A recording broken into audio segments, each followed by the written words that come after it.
지금부터 2020년 8월 16일 일안교회 주일 예배를 시작하도록 하겠습니다.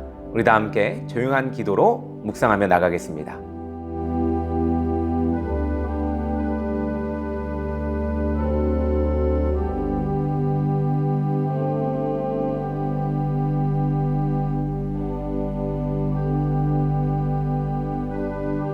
우리 사도신경으로 우리의 신앙을 고백하도록 하겠습니다.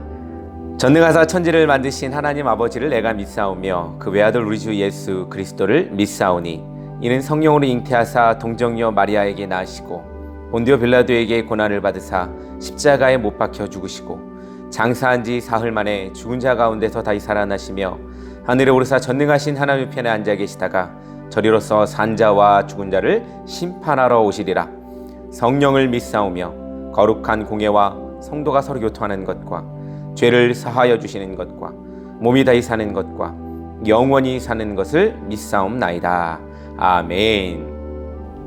지금은 우리 생활 속에서 익숙한 가요를 통해서 우리 하나님의 음성을 듣는 시간을 갖도록 하겠습니다. 우리 음악을 감상하도록 하겠습니다.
힘찬 연어들처럼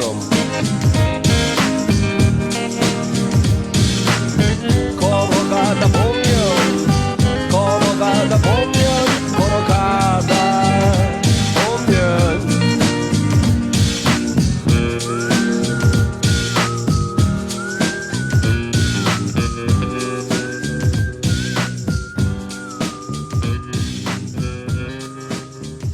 지금 이 시간은 하나님의 말씀을 읽는 시간입니다. 오늘 말씀은 에베소서 4장 17절에서 32절 말씀입니다. 우리 함께 다 같이 읽도록 하겠습니다. 그러므로 내가 이것을 말하며 주 안에서 증언하노니 이제부터 너희는 이방인이 그 마음에 허망한 것을 행함 같이 행하지 말라. 그들의 총명이 어두워지고 그들 가운데 있는 무지함과 그들의 마음이 굳어짐으로 말미암아 하나님의 생명에서 떠나 있도다. 그들이 감각 없는 자가 되어 자신을 방탕하게 방임하여 모든 더러운 것을 욕심으로 행하되 오직 너희는 그리스도를 그같이 배우지 아니하였느니라. 진리가 예수 안에 있는 것 같이 너희가 참으로 그에게서 듣고 또한 그 안에서 가르침을 받았을진데 너희는 유혹의 욕심을 따라 썩어져가는 구습을 따르는 옛사람을 벗어버리고 오직 너희의 심령이 새롭게 되어 하나님을 따라 의와 진리의 거룩함으로 지으심을 받은 새 사람을 입으라. 그런즉 거짓을 버리고 각각 그 이웃과 더불어 참된 것을 말하라. 이는 우리가 서로 지체가 됨이라. 분을 내어도 죄를 짓지 말며 해가 지도록 분을 품지 말고 마귀에게 틈을 주지 말라. 도둑질하는 자는 다시 도둑질을 하지 말고 돌이켜 가난한 자에게 구제할 수 있도록 자기 손으로 수고하여 선한 일을 하라. 무릇 더러운 말은 너희 입 밖에도 내지 말고 오직 덕을 세우는 데 소용되는 대로 선한 말을 하여 듣는 자에게 은혜를 끼치게 하라. 하나님의 성령을 근심하게 하지 말라. 그 안에서 너희가 구원의 날까지 인치심을 받았느니라. 너희는 모든 악독과 노함과 분냉과 떠드는 것과 비방하는 것을 모든 악의와 함께 버리고 서로 친절하게 하며 불행히 여기며 서로 용서하기를 하나님이 그리스도 안에서 너희를 용서하심과 같이 하라. 아멘. 할렐루야. 무더운 가운데에 하나님께 나아가기 위해 모인 여러분들을 축복하고 사랑합니다. 특별히 기나긴 장마가 이제 곧 끝난다고 합니다. 어제까지 비가 왔는데 여러분들 어떻게 지내시고 계십니까? 건강 잘 챙기시기 바랍니다. 특별히 어제는 말복이었죠? 여러분들 맛있는 거 드셨는지 모르겠습니다. 이제 무더위가 곧 찾아온다고 하니 여러분들 몸 조심하시고 또 너무 에어컨 또 많이 쐬셔서 또 냉방병 걸리지 않도록 그렇게 주의하셨으면 좋겠습니다. 더울 때일수록 정신 바짝 차려야 합니다. 특별히 우리의 이 체력이 더울 때 제일 많이 손상된다고 합니다. 여러분들 건강 잘 챙기시고 또 한 주간 잘 보내시기를 간절히 소망합니다. 오늘은 옛사람과 새사람이라는 제목으로 에베소서 4장 17절에서 32절의 말씀을 가지고 말씀을 전하려고 합니다. 특별히 저는 요즘 주말이 되면 항상 찾아보는 방송이 있습니다. 불후의 명곡이라는 프로그램인데 여러분들 너무나 잘 알고 있는 프로그램일 줄 압니다. 벌써 10년이 다 되어 간다고 하네요. 9년째라고 하는데 참 시간이 많이 지났음에도 불구하고 인기가 많은 듯 합니다. 이 프로그램을 보면서 정말로 유익하고 즐거웠던 것은 가수로 데뷔했지만 그동안 무명 생활을 오래 겪다가 불후의 명곡을 통해서 재조명받은 가수들이 인기를 얻어가는 모습을 보면서 참으로 귀감이 되는 방송 프로그램이다 라는 생각을 좀 해보게 되었습니다. 이 프로그램을 보면서 또 한 가지 깨달은 바가 있다면 우리 하나님을 믿는 사람의 모습도 이와 같지 않나 생각을 하게 됩니다. 하나님을 과거에 만났지만 누구에게도 그 믿음에 대해 평가를 받지 못했고 또 그렇게 하나님을 조용히 믿으면서 살던 믿음의 자녀들이 언젠가는 영광의 자리에 오게 되면 큰 기쁨이 우리에게 느껴지지 않을까라는 생각을 하게 되었습니다. 우리에게 하나님을 믿는 지금은 비록 힘들고 어두운 시절을 보낼지 모르겠습니다. 마치 무명 가수들이 그 긴 터널을 지나가는 것 같이 우리도 아마도 그런 긴 터널의 삶을 살고 있는 것은 아닐까라는 생각을 해봅니다. 하나님이 주실 큰 영광의 빛이 우리에게 주어질 겁니다. 그것을 우리는 믿는 것입니다.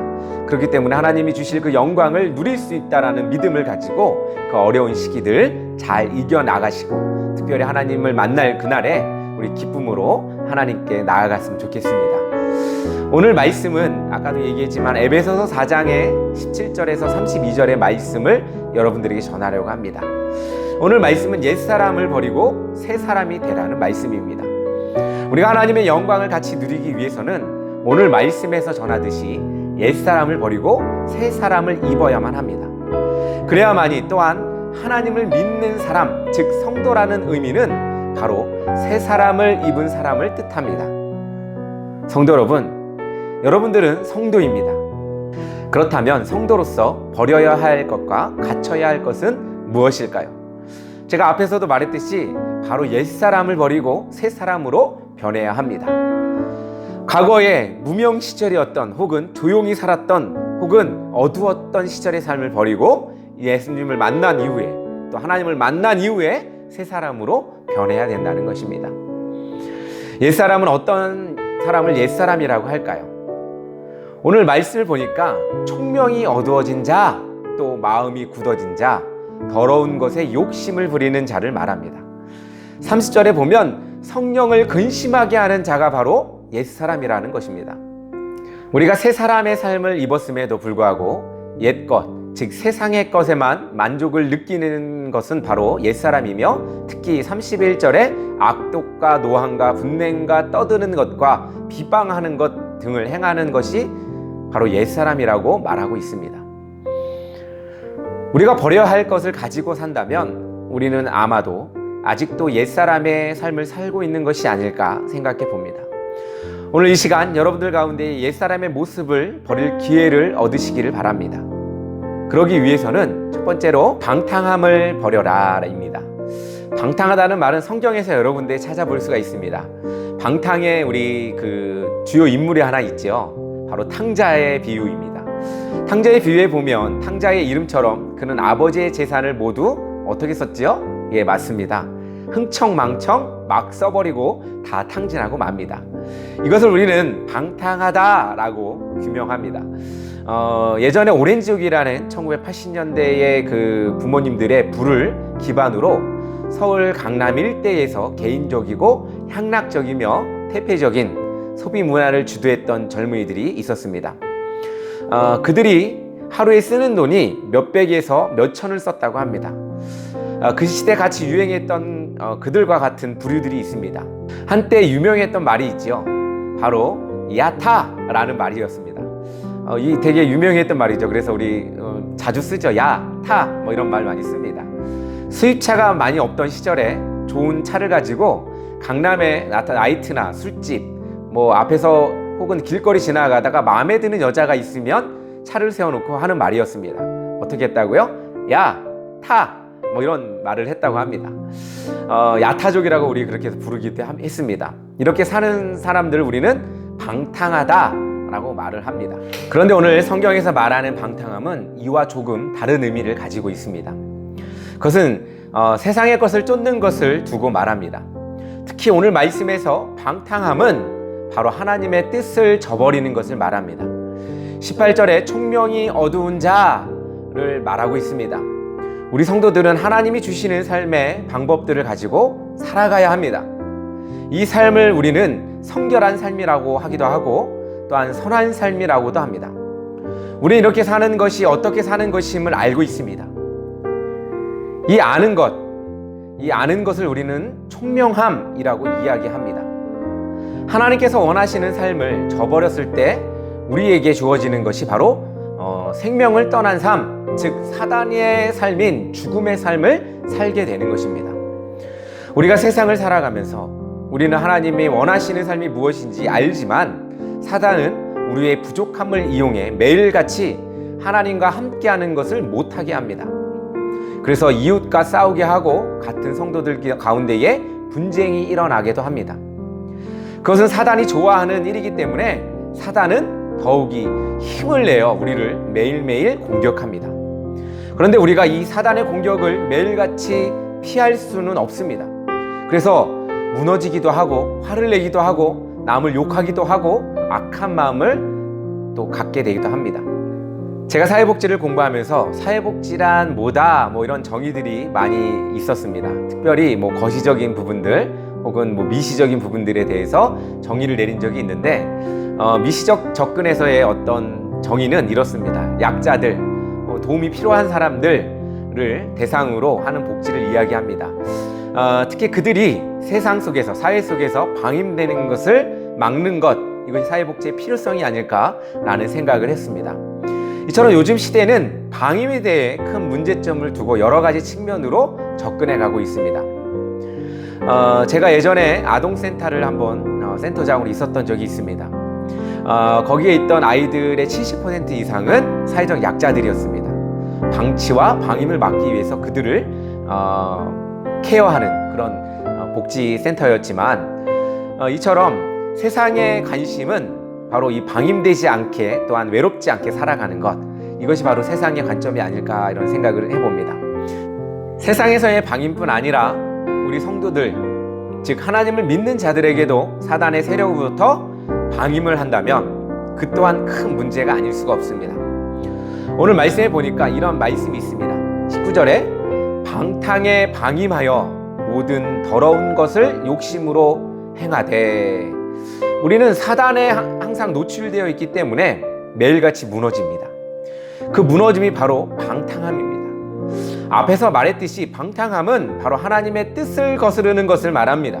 바로 사단이 좋아하는 일을 우리는 방탕함이라고 말합니다. 그런데 이 방탕함을 그대로 방임한다면 우리는 마음이 굳어져서 더 이상 하나님의 일에 대해 생각할 수가 없습니다. 우리에게 서로 간에 다툼이나 분을 내는 일이 사단이 좋아하는 것입니다. 여러분들의 삶을 마귀가 이용하지 않도록 깨어 있어야 합니다. 사단은 우리를 보고 매일같이 속삭입니다. 아무개야, 너를 지금 내려 깎는 거야. 너를 무시하는 거야. 이건 이해해서는 절대 안 된다. 한번 싸워줘야 돼. 그래야 다시는 안 그럴 거야. 한번 크게 소리쳐야 돼.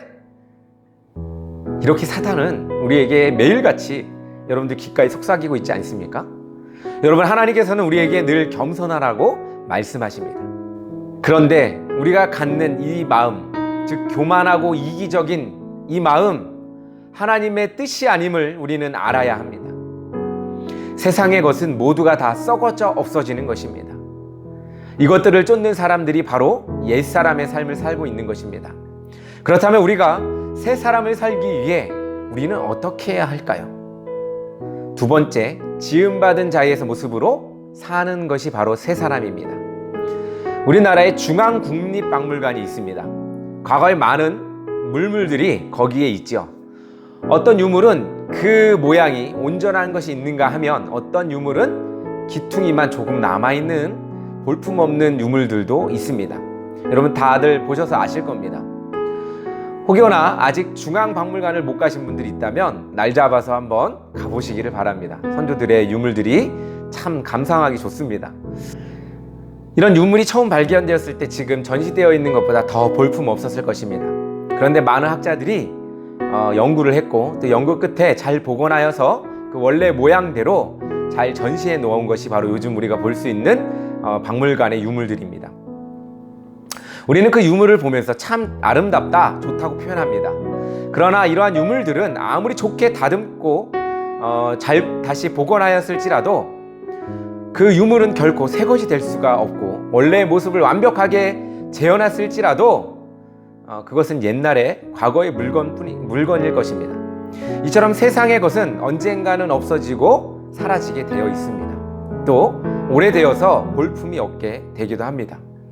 우리의 인생을 볼 때 이와 같습니다.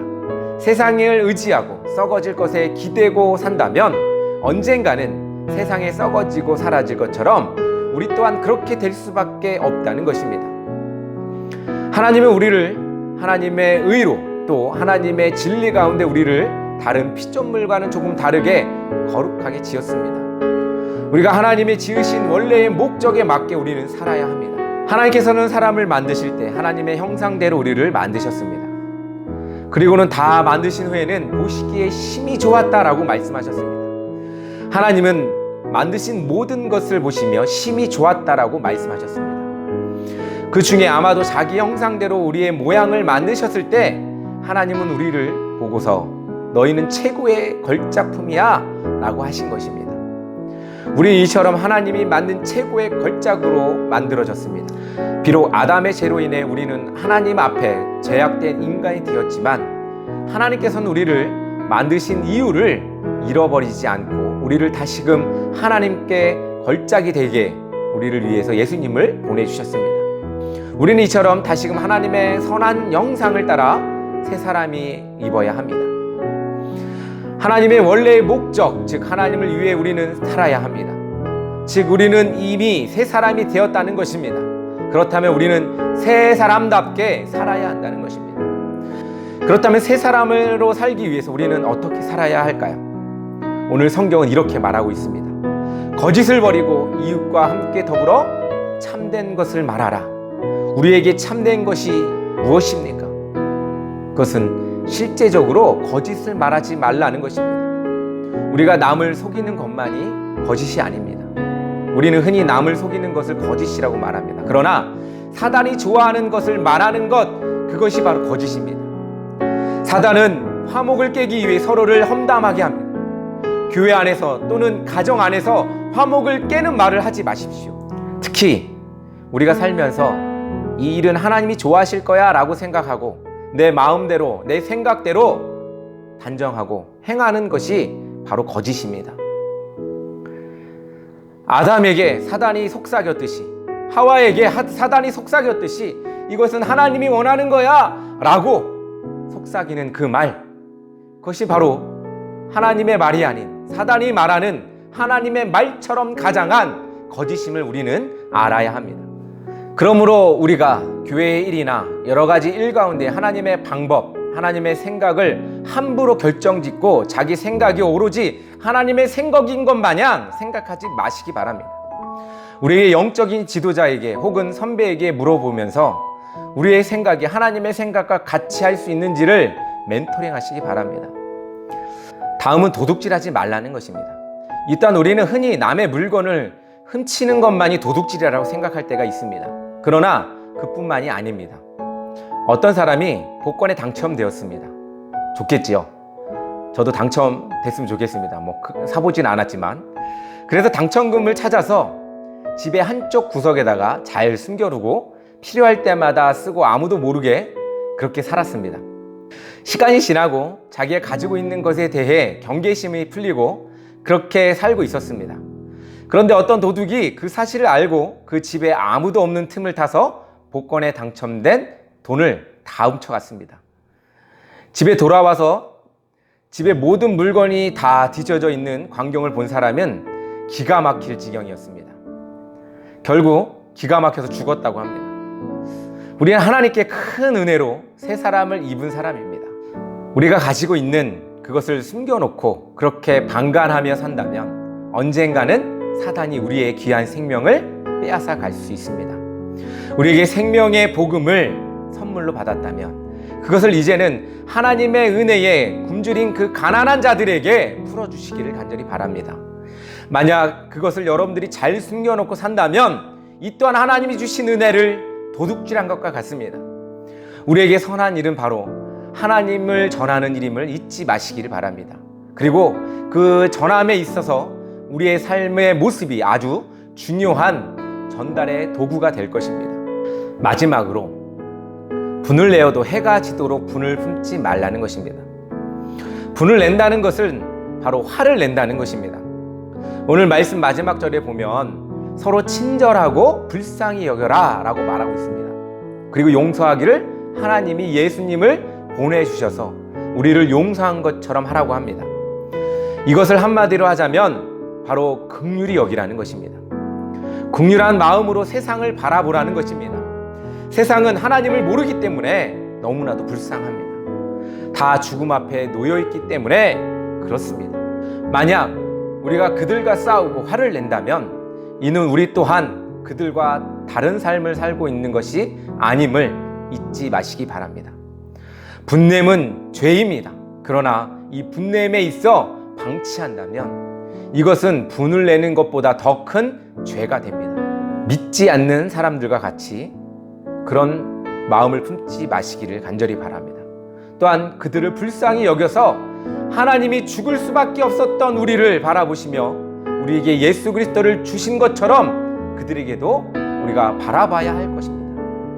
사랑하는 성도 여러분, 주님께서는 여러분들에게 계속해서 이야기하고 있습니다. 세상과 여러분들이 구별되길 바랍니다.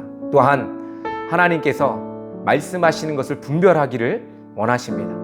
우리 주변에 영적인 아버지, 목사님들이나 혹은 우리의 신앙의 선배들, 그들 가운데 우리의 신앙을 고백하시고 또한 상담받으시면서 그렇게 인생을 살아갔으면 좋겠습니다.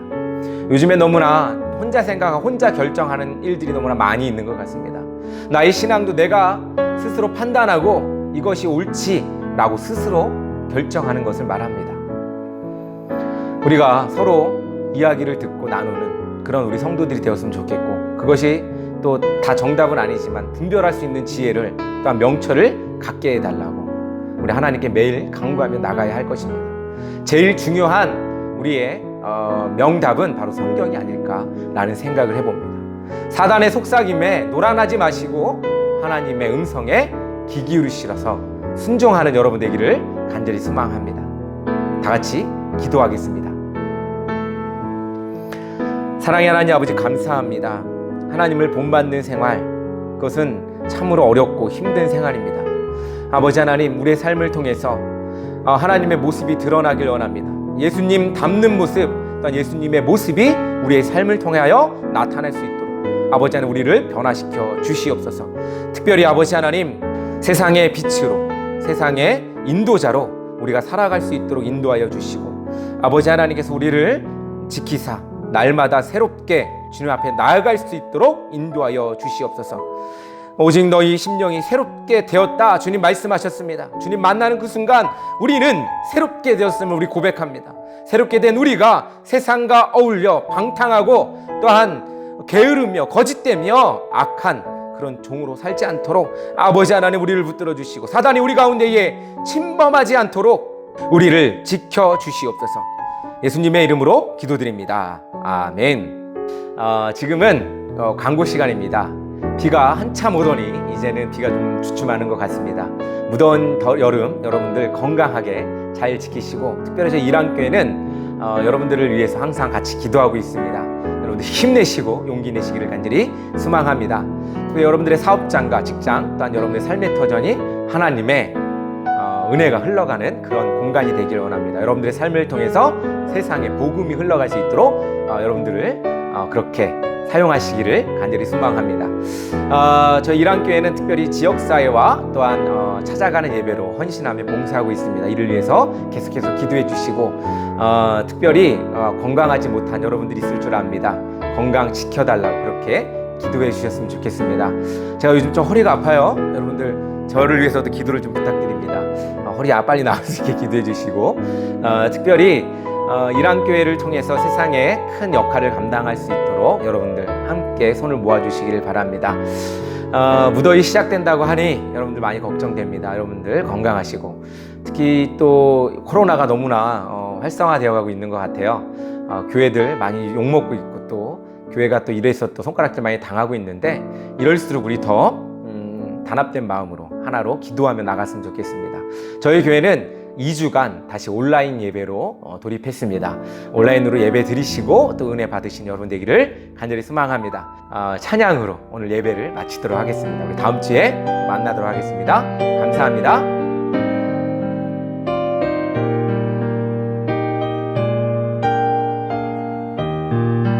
예수님의 은혜와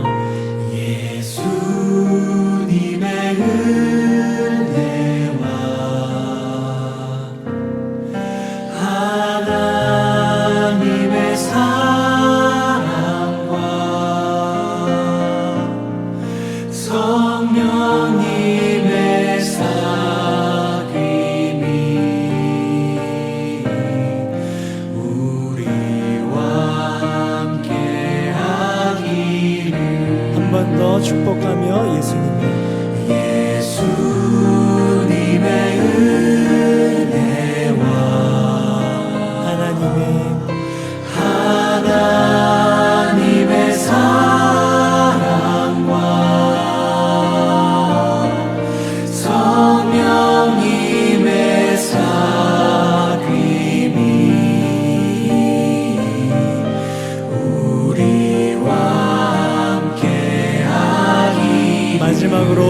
목소리 높여 예수님의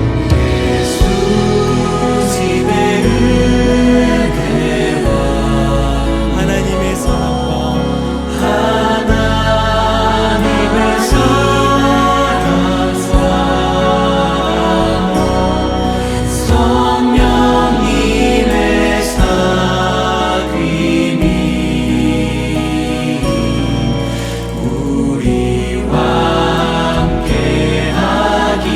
마음 담아 정직한 마음으로 기도합니다.